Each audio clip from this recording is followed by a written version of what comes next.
Welcome back to Ben Keenan Just Can't Stop Talking. Per usual, I am Ben Keenan, and I just truly cannot stop talking. The song of the week that you just heard is a new version of From Now On from the hit movie musical The Greatest Showman, but it was mixed with I'm going to hopefully say this right, an amapiano, which is one of the most popular music genres in South Africa, because this song is all over the internet right now from the hip dance squad that was there at the time while there was this big rugby match in South Africa, and they did kind of a flash mob to this song. I'll play the full video for you right now just so you have an idea of what I'm talking about.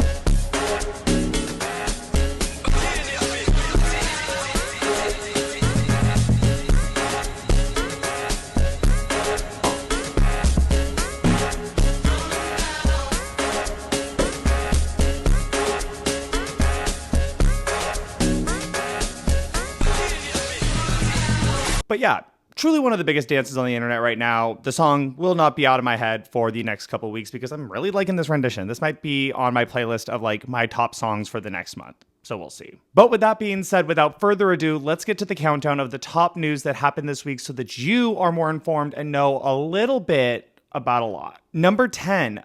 Flappy Bird, the app that literally broke the internet 10 years ago, is returning to an iOS screen near you. In case you don't remember Flappy Bird because you either weren't alive or just didn't partake in phone games, it was basically this really old vintage looking bird game where you had to click the screen a lot to get the bird to move up and down in between pipes without hitting it. And the faster you clicked, the more it would go up. And then if you let go, it would go down, right?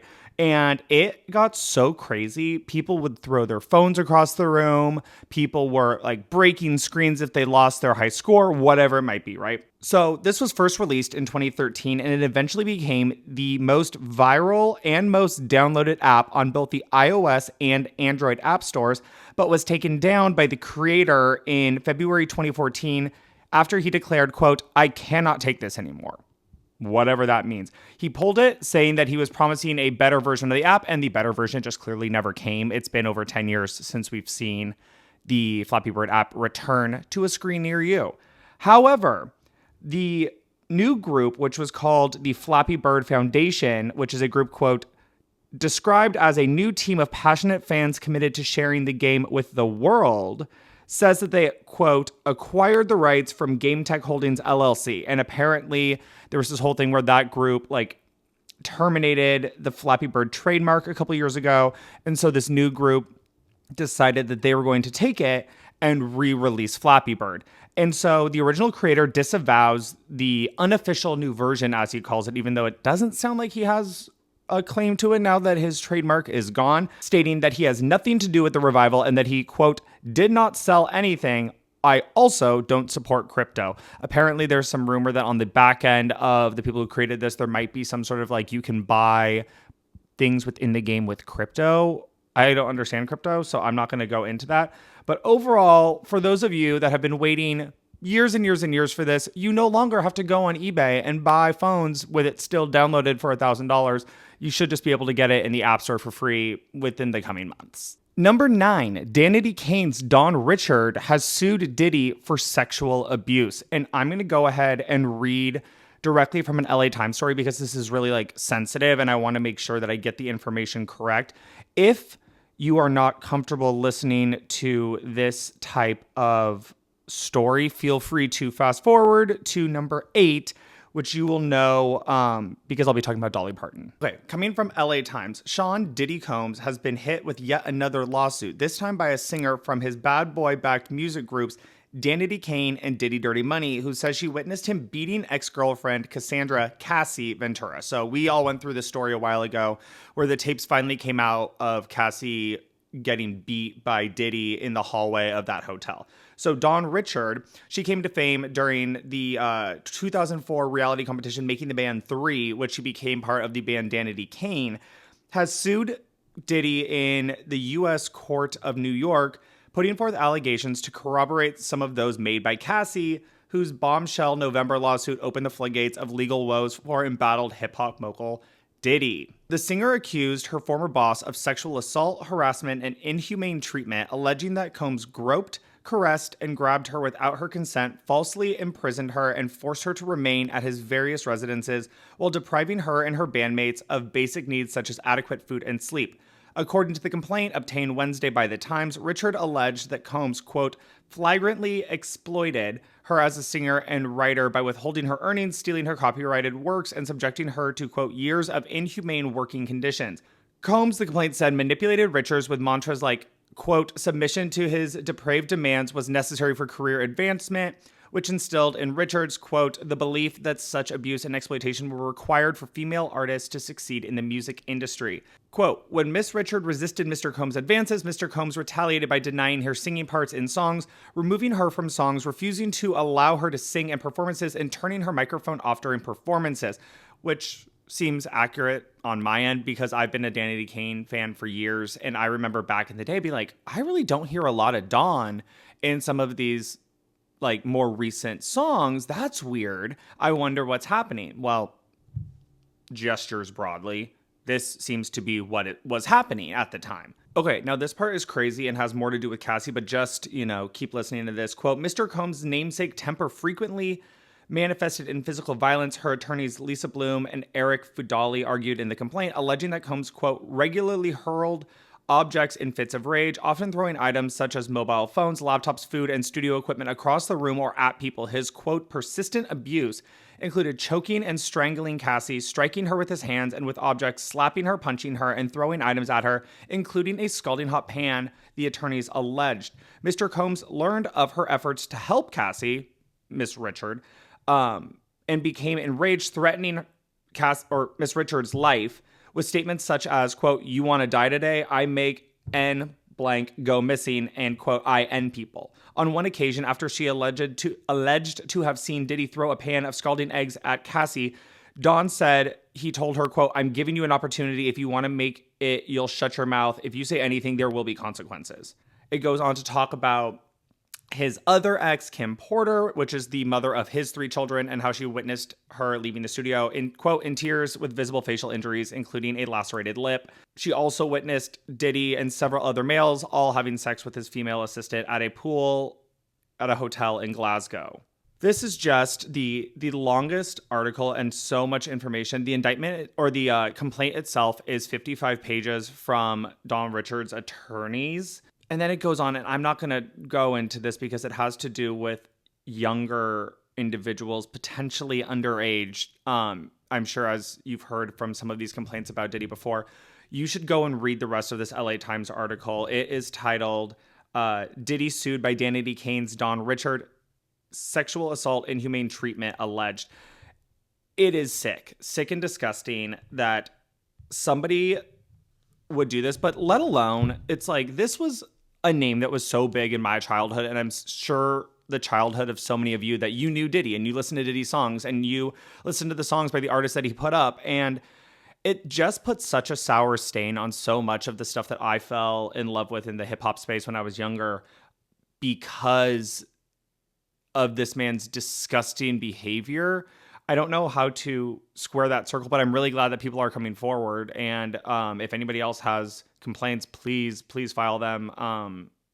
You got to get gross people off the street like this. Okay, number 8. Dolly Parton has launched a new wine collection called Dolly Wines. I love this. I love the concept of Dolly Parton releasing wine. I feel like there was an opportunity to possibly call it something other than Dolly Wines, make it a little more cutesy, a little more folksy, but I was not on the naming committee, and in the moment, I do not have a solution that I am saying that there's a problem for. So originally this collection of wine was unveiled over the summer, and it is now available at Total Wine and Wines on Sale. It has been inspired by, quote, the joy and warmth that Dolly herself embodies. And I will tell you what, I can believe in a warm wine if Dolly Parton is the one who is putting it forward. The wine that launched this week is a Dolly Chardonnay, which is one of my least favorite. I don't love a Chardonnay. Personally, they're a little too thick tasting for me. And I know that's like the butteriness and the oakiness, but I'm a crisp Pinot Grigio, a crisper Sauv Blanc type of guy. Chardonnay is not really doing it for me, but I might have to try a Dolly Chardonnay. It was produced in collaboration with Parton Family Cellar, so apparently she already has, maybe that is her wine cellar brand, but this one is Dolly Wines, not like Parton Wines. And Accolade Wines. The white wine features notes of peach and lemon zest with a hit of pineapple for just a touch of sweetness. Reviewers say the wine is smooth and creamy. This is why I don't like a Chardonnay. Why would you want a creamy wine? It's clear. It shouldn't be creamy. If it's not clear, then it can be creamy, like a milk or a cream, which is creamy. My coffee is creamy because it has milk in it. But regular coffee you would never want to describe as creamy, so why would a Chardonnay want to be creamy? That's my own thing. Reviewers say the wine is smooth and creamy with a light oakiness that's a byproduct of aging the wine in toasted oak barrels. I get all those other words, but the creaminess is going to be a no for me, dog. There are also a Rosé and a Prosecco available within the line, but those are only available in the UK right now, and they say they hope that by the new year, they will be available in the US. I will have to try those at that time. In a statement, Dolly said that she released Dolly Wines as a gift to fans and wine enthusiasts alike. Quote, whether you're sharing... Here, should I try to do a Dolly voice?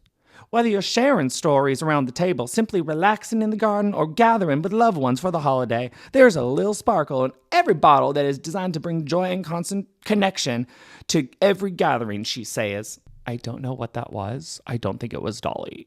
I think it was a little more Southern Belle without a personality. Personally. So this wine release also comes on the back of a new cookbook that she put out called Good Lookin' Cookin', which I love. I'm obsessed with that title, which offers family recipes and entertaining tips from the singer and her sister, Rachel Parton George. And the book includes recipes for Southern favorites like country ham and biscuits, barbecue spare ribs, mac and cheese, and strawberry shortcake. Get your hands on it. Number 7, Foo Fighters frontman Dave Grohl said he recently became the father of a, quote, new baby daughter born outside of my marriage. In a statement that he posted on Instagram, as though he is an NBA basketball team releasing a coach, he said, I've recently become the father of a new baby daughter born outside of my marriage. I plan to be a loving and supportive parent to her. I love my wife and my children, and I am doing everything I can to regain their trust and earn their forgiveness. We're grateful for your consideration toward all the children involved as we move forward together, Dave. All right, Dave, so here's the fucking thing. He retained a divorce lawyer before revealing this news. Hear me out. He cheated on his wife 9 months minimum 9 months prior to this announcement. He knew this pregnancy was happening for 9 months. Okay. He retained a divorce lawyer, then made the announcement, even though he's known all of this for 9 months, and then said he's trying to regain the trust and forgiveness. Why would you be retaining a divorce lawyer if you're like, I want to make this work, I'm so sorry, please forgive me and trust? It's not that she got a divorce lawyer. He got a divorce lawyer. He knew that this was going to cause an issue. So why are you going to then say you're trying to regain trust? It just make it make sense to me. This is the most bullshit statement I've ever seen. It's kind of more like, oops, thank you for the privacy because I got caught doing this because I literally have another child out of wedlock, and not like an apology where it's like, please, I'm trying to work this out with my family. The baby mama is remaining a mystery as of now. And they've already come out saying that those people online who said like, oh my God, I'm the baby mama and here's baby Grohl, like those are all bullshit. And basically they've come out and they said, none of these people are the women. We are keeping the woman silent for now. So we'll see if we find out who that is at that time. Number 6, actor James Earl Jones died this week at 93 years old. You know James Earl Jones for his voice acting, specifically as Darth Vader in the Star Wars franchise. I am your father. But he was also in Coming to America. Sammy, you have disgraced yourself, and you must be punished. You will confine yourself to our royal suite at the Waldorf Astoria, and see that he puts on some decent attire. And I want you to bathe him thoroughly.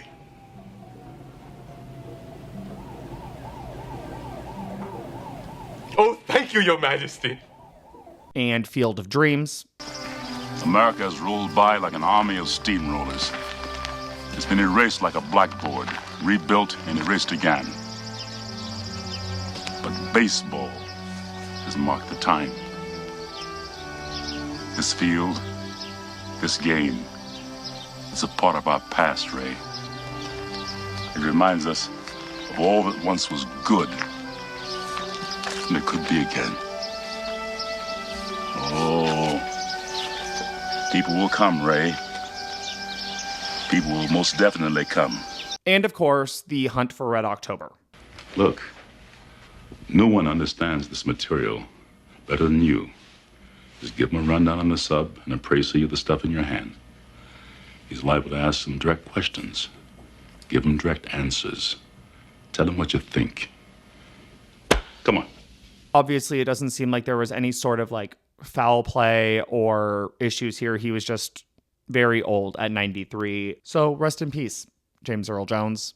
Halsey announced her engagement this week after the VMAs, and this leads me to a new segment, which I am titling Keeping Up with the Celebrities. Obviously, there is a silent K in front of celebrities, so it's going to look like celebrities, but it's not. It's just pronounced celebrities. Don't think too hard about it. So this week, we've got 3 family updates on celebrities. I figured it was just easier to lump everything together because this seems to be a very strong moving category week over week. So if we just all do it at the same time in one category, it'll be a lot easier for the rest of us. So number 1, Halsey confirmed that she's engaged with her Canadian actor-singer Avon Jogia. I hope I'm pronouncing that right because I've never heard of this man in my life.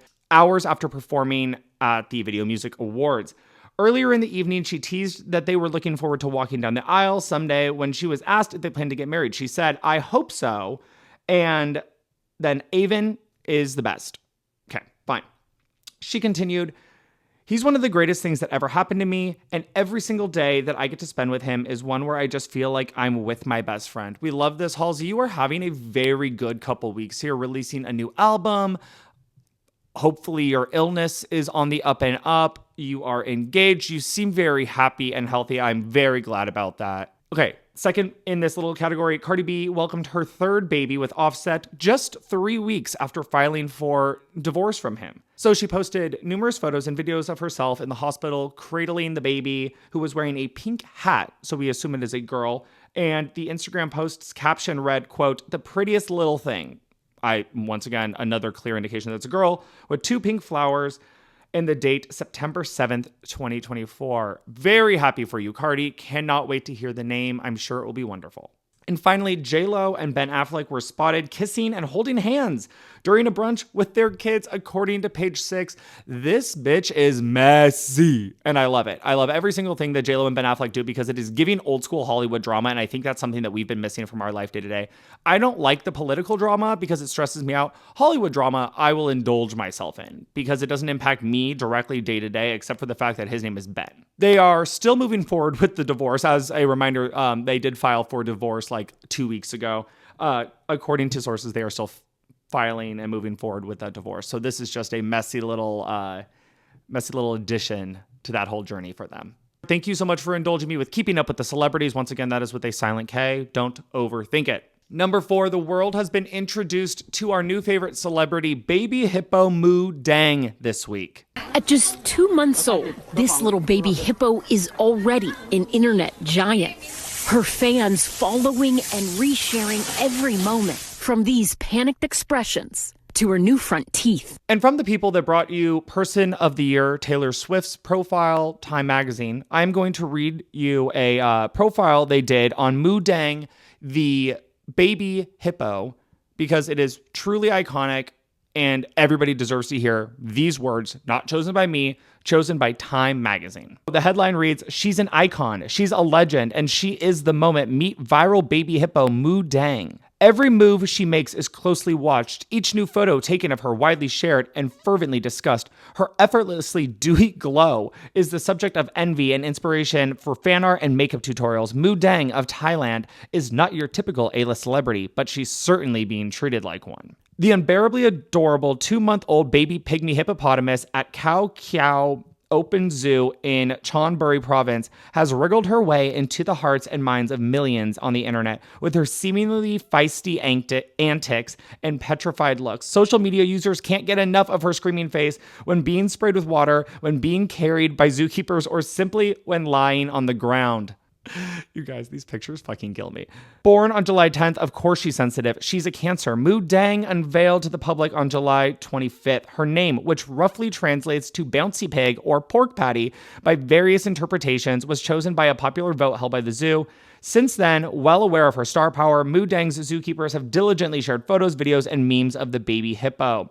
As Moo Deng's popularity has climbed, the zoo social media accounts have become Moo Deng's stan accounts, offering updates on her every move for her obsessed fans all over the world, myself being one of them. Moo Deng, who is almost always eating, sleeping, and being dramatic, same, has been hailed as a lifestyle icon. That was a direct quote, lifestyle icon. The unlikely it girl has become the subject of endless fan art, forthcoming merch from the zoo. The Thai embassy in Tokyo has embraced her, so has makeup company Sephora Thailand, which shared recommendations for blushes to mimic the baby hippo's cherubic cheeks. A Bangkok cafe has whipped up cakes in the shape of Moo Deng, who just got her own Wikipedia page. And then they go on to talk about other hippos at the zoo who are less important than Moo Deng. I just wanted to bring Moo Deng to your attention if you haven't seen anything, and now you have, and I hope it makes your week better. Number 3, the presidential debate happened, this time with Donald Trump and Kamala Harris, unlike that presidential debate that was Donald Trump and Joe Biden. It happened this week on NBC, and I believe there was like 60 million people that watched it. It was against Donald Trump and Kamala Harris, so the former president and the current vice president of the United States. I'm sure as you've seen all of this news, Kamala absolutely crushed Trump, regardless of all of the many posts where he said that he won the debate. I don't understand all of that. But at least we got good memes out of it, such as, I have the concept of a plan. We're looking at different plans. If we can come up with a plan that's going to cost our people, our population, less money and be better health care than Obamacare, then I would absolutely do it. But until then, I'd run it as good as it can be run. So just a yes or no, you still do not have a plan?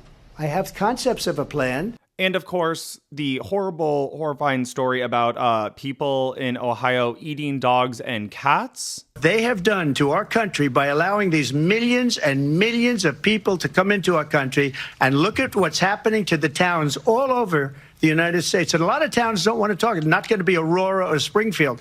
A lot of towns don't want to talk about it because they're so embarrassed by it. In Springfield, they're eating the dogs, the people that came in. They're eating the cats. They're eating the pets of the people that live there. But at least we got a very good sound out of it for TikTok, which makes me laugh every single time I hear it, because I don't think he realizes people are actively laughing at him, not laughing with him. Eating the dogs. They're eating the cats. Eat the cat. Eat the cat. They're eating the dogs. They're eating the cats. Eat the cat. Eat the cat. So we're going to go through a little bit of a timeline. The debate happened, right? They left and he's like, I won, whatever, bullshit. Right after the debate, Taylor Swift endorsed Kamala Harris on Instagram with a cat picture of her, like a picture of her holding the cat. I believe it was from the Time magazine, like Person of the Year, like cover that she did. And I just want to read you the caption of her endorsement so that you can fully see it in case you haven't heard it already. Quote, like many of you, I watched the debate tonight. If you haven't already, now is a great time to do your research on the issues at hand and the stances these candidates have on the topics that matter to you the most. As a voter, I make sure to watch and read everything I can about their proposed policies and plans for the country. Recently, I was made aware that AI of me, quote, falsely endorsing Donald Trump's presidential run was posted to his site. It really conjured up my fears around AI. It really conjured up my fears around AI and the dangers of spreading misinformation. It brought me to the conclusion that I need to be very transparent about my actual plans for this election as a voter. The simplest way to combat misinformation is with the truth. I will be casting my vote for Kamala Harris and Tim Walz. In the 2024 presidential election, I'm voting for Kamala Harris because she fights for the rights and causes I believe need a warrior to champion them. I think she is a steady-handed, gifted leader, and I believe we can accomplish so much more in this country if we are led by calm and not chaos. I was so heartened and impressed by her selection of running mate Tim Walz, who has been standing up for LGBTQ+ rights, IVF, and a woman's right to her own body for decades. I've done my research, and I've made my choice. Your research is all yours to do, and the choice is yours to make. I also want to say, especially to first-time voters, remember that in order to vote, you have to be registered. I also find it's much easier to vote early. I'll link to where to register and find early voting dates and info in my story. With love and hope, Taylor Swift, Childless Cat Lady. So following up with that endorsement, she then posted on her story a link to register to vote. And I believe within 24 hours, it has been visited over 400,000 times, which is a ton. I think they said it was actually more than when she endorsed Biden in 2020. But we know you don't fuck with the Swifties, okay? They're going to actually get shit done. Of course, Trump didn't take that lightly and said that she will, quote, probably pay a price for endorsing Kamala. Hey, I've got a quick question for you. Out of nowhere, after the debate last night, Taylor Swift endorsed Kamala Harris. What do you think? Well, I actually like Mrs. I actually like Mrs. Mahomes much better, if you want to know the truth. She's a big Trump fan. I was not a Taylor Swift fan. It was just a question of time. She couldn't. You couldn't possibly endorse Biden. You look at Biden, you couldn't possibly endorse him. But she's a very liberal person. She seems to always endorse a Democrat, and she'll probably pay a price for it at in the marketplace. But no, I like Brittany. I think Brittany's great. Brittany got a lot of news last week. She's a big MAGA fan. That's the one I like much better than Taylor Swift. Of course, the Brittany he was referring to in the clip was Brittany Mahomes, the wife of the Kansas City Chiefs quarterback Patrick Mahomes. And she's been very vocal online, kind of, about her support for Trump. Like, she'll like a picture of him, or like she'll share some sort of whatever, quote. But then she tried to backtrack it when people were giving her a lot of shit. And then it was like she doubled down again. But it's like I don't think she really wants to be brought into the narrative where he's like, I like Brittany a lot more. She's a big MAGA supporter. I think she was kind of like, I just want to be like a Trump supporter and a rich white woman in silence. Please don't bring this to the front. So we'll see how the Taylor endorsement of Kamala shakes that, especially now that Brittany's been dragged into the forefront of the conversation. But obviously not to be outdone by just the crazy of it all, he then decided to release Trump merch that is reminiscent of the Eras tour merch. And we know that Taylor Swift is like pretty litigious. So I can only imagine it's a matter of time before a lawsuit pops up saying, hey, don't use my fucking design, okay? And then finally, as if things didn't get crazy enough, right before this recording, Donald Trump truthed, I guess. He didn't tweet, but he posted on his Truth Social account in all capital letters, I hate Taylor Swift, ! And I don't know about you, but for somebody trying to win over women in this country, I don't think the way to do that is by plastering very blatantly, I hate Taylor Swift. But what do I know? I'm just a lib over here in Seattle. Number 2, remember the Fyre Festival? Like the Fyre Festival? All these models, like in the Bahamas. The most insane festival the world has ever seen. Island getaway turned disaster. It became very barbaric. Right now, we are the fucking laughing stock of everything. Just wait until you see what you're getting yourselves into. Rumors are spreading that a Fyre Festival 2 is happening. According to an exclusive with the Wall Street Journal, Billy McFarland, who is the one who did the infamous Fyre Festival 1, is a little over a year into planning Fyre Festival 2, and he still doesn't know where it's going to be, or when, or who's performing, but he says it'll definitely happen, 100%, absolutely, for sure happening. After all, he's already sold tickets. First of all, who the fuck is buying these tickets? We saw what happened the first time. What a waste of money. He said, quote, I shouldn't talk about absolutes, but I will be here, McFarland said between sips of a matcha latte on a sweltering June day. Fyre 2 has to work. Wall Street Journal continued, the nightmare dream vacation led to a federal fraud conviction for McFarland, a 6-year prison sentence, in order to pay his investors back $26 million, which is why I'm sure he is doing this again. He was released in 2022 after 4 years with 2 separate stints in solitary confinement, Jesus, and remains on probation until next August. McFarland, now 32 years old, which is insane. In 3 weeks, I'm turning 32 years old, and the fact that this man has already been in prison and created one fake big scheme of a festival and is working on a second one is crazy, and it makes me feel like I'm behind. McFarland, 32, has a high-stakes opportunity to change the narrative. In August 2023, he posted a video to YouTube announcing Fyre 2. What's up, guys? This is a big day because as of right now, Fyre Festival 2 tickets are officially on sale.